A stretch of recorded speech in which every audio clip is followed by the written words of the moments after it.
और आप बार बार ये बोलते हैं कि जी 0.9% का फर्क है, 0.9% का फर्क। ये लोकतंत्र है। लोकतंत्र में जो जीता वो सिकंदर होता है। मेरे पिताजी 4 वोट से चुनाव हार गए थे 1985 में एमएलए का। वो विधायक नहीं कह रहा है, इंडिपेंडेंट आदमी जो है वो विधायक बने। लोकतंत्र में 1 वोट से भी चुनाव हारा जाता है, 1 वोट से भी सरकार बनती है। इन चीजों को आपको जो है वो ध्यान रखना पड़ेगा। यशस्वी प्रधानमंत्री जी का कांग्रेस की यह हालत कर दी। कांग्रेस की हालत छोड़ो, उन्होंने अपने नेता खत्म कर दिए, पीएम इन वेटिंग खत्म कर दिए, बड़े बड़े नेता उन्होंने अपने घर बिठा दिए। बीडीओ ऑफिस बंद हुए। पीड़ा तो होती है, क्योंकि आपने वो लोगों की मदद के लिए दफ्तर नहीं खोले थे, वो राजनीतिक मंशा के आधार पर जो दफ्तर खोले गए थे। अगर आपने मेरी 51 पंचायतों का बीडीओ ऑफिस खोला होता तो कतई माननीय मुख्यमंत्री महोदय उसको डीनोटिफाई नहीं करते। अब तो खोलेंगे हम, अब तो हम 51 की 51 पंचायतों का बीडीओ ऑफिस खोलेंगे। आपने तो बीडीओ ऑफिस खोलने से पहले लोगों से प्रपोजलें मांगी। सरकार बदली 2017 में, कोविड आया 2020 में, और आपने इंस्टीट्यूशन खोले 2022 में। और आपने एक विधायिका को खुश करने के लिए शाहपुर में क्लासें लगवा दी। सत्यानाश तो आप लोगों ने किया। अगर आप लोग चाहते तो आप ज्वालामुखी की किसी भी सराय में क्लासेस लगाते। हमने लिख के दिया था कि रेंट फ्री एकोमोडेशन हम जो है वो क्लासेस लगाने के लिए आपको प्रोवाइड करते हैं, कि ये चीज भी केंद्र की है, ये चीज भी केंद्र की है, ये चीज भी केंद्र की। अरे भाई, अगर हम संघीय ढांचे में रह रहे हैं तो केंद्र को कुछ ना कुछ तो किसी स्टेट को देना ही पड़ेगा, या फिर अपना अपना अलग राज्य बना लो। संघीय ढांचे में रहेंगे तो स्टेट और केंद्र के संबंध जो है वो रहेंगे। कुछ सब्जेक्ट्स केंद्र में आते हैं और कुछ सब्जेक्ट्स जो है वो स्टेट के। तो हर चीज पे आप ये बोलते हैं कि धन्यवाद नहीं किया, धन्यवाद नहीं किया। धन्यवाद तो उस वक्त करना पड़ता है जब कोई स्पेशल चीज जो है मिलती है। मैंने पीछे भी कहा था, आपने डी नोटिफिकेशन की बात की कि हमारे इंस्टीट्यूशंस बंद कर दिए। अभी भी बहुत सा शोर यहां से चल रहा था। मुझे मालूम है आप मेरे पड़ोसी हैं, आपके भी 2 एसडीएम ऑफिस बंद हुए, बीडीओ ऑफिस बंद हुए। पीड़ा तो होती है, क्योंकि आपने वो लोगों की मदद के लिए दफ्तर नहीं खोले थे, वो राजनीतिक मंशा के आधार पर जो दफ्तर खोले गए थे। मैं तो माननीय मुख्यमंत्री महोदय से निवेदन करना चाहूंगा, बहुत से ऐसे इंस्टीट्यूशंस थे जिनकी आवश्यकता नहीं थी।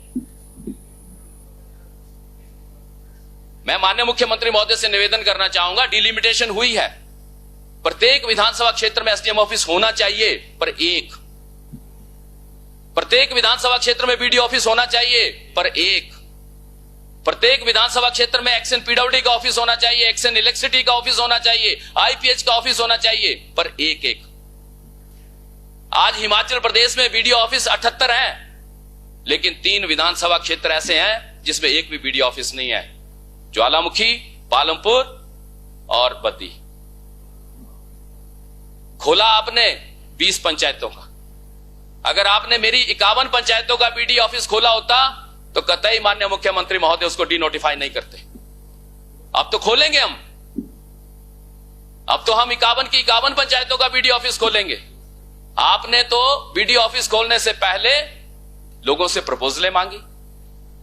लोगों ने अपने भाजपा के नेताओं को भी दी और विधायक को भी दी। आपने तो भाई को भाई से लड़ा दिया।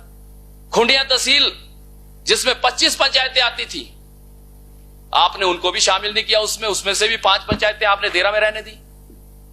अगर आप उसको भी शामिल कर देते तो भी हम मानते कि आपने चंगर क्षेत्र के लिए बीडीओ ऑफिस दिया। आपने चंगर और बलियार की खाई को भी पैदा किया। माननीय मुख्यमंत्री महोदय जुब्बल कोटखाई गए चुनाव से पहले, एसडीएम ऑफिस कोटखाई में भी दे दिया, जुब्बल में भी दे दिया। आप प्रदेश में पैसे की बात करते हो। 5 साल आप सत्ता में रहे, तब आपको इन चीजों का कोई ध्यान नहीं आया।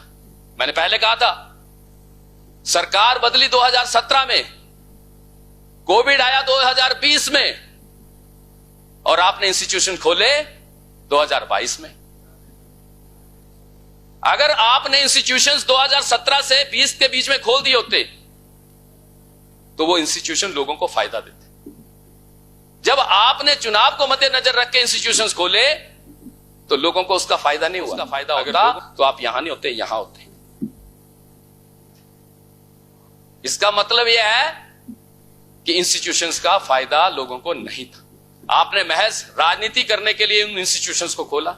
आपने प्रदेश की वित्तीय स्थिति को ध्यान में नहीं रखा। आप आए, आप यहां बार बार ये बोल रहे, आप बार बार यहां पर ये बोल रहे हैं कि 0.9% फर्क है। नहीं, आप आ गए लेकिन यहां से वहां पहुंच गए, सफर आपका जो है वो लंबा हो गया। यहां से घूम के आप पीछे से आए और उधर बैठ गए। अगर आपने सही काम किया होता, सही समय पे इंस्टीट्यूशंस खोले होते तो आप जहां थे वहीं रहते। लोगों ने इसका आपको कोई बेनिफिट नहीं दिया। इन चीजों का बेनिफिट नहीं मिलता और आप बार बार ये बोलते हैं कि जी 0.9% का फर्क है, 0.9% का फर्क है। ये लोकतंत्र है। लोकतंत्र में जो जीता वो सिकंदर होता है। मेरे पिताजी 4 वोट से चुनाव हार गए थे 1985 में एमएलए का। वो विधायक नहीं कह रहा है, इंडिपेंडेंट आदमी जो है वो विधायक बने। लोकतंत्र में 1 वोट से भी चुनाव हारा जाता है, 1 वोट से भी सरकार बनती है। इन चीजों को आपको जो है वो ध्यान रखना पड़ेगा। आपने अभी जिक्र किया यशस्वी प्रधानमंत्री जी का, कांग्रेस की यह हालत कर दी। कांग्रेस की हालत छोड़ो, उन्होंने अपने नेता खत्म कर दिए, पीएम इन वेटिंग खत्म कर दिए, बड़े बड़े नेता उन्होंने अपने घर बिठा दिए। हम लोग तो सत्ता में बैठे हैं, सरकार चला रहे हैं, हम सरकार चला रहे हैं। आप बार बार यहां कहते हैं कि 2024, तो आप मानते हैं ना कि आपकी गलतियां हैं।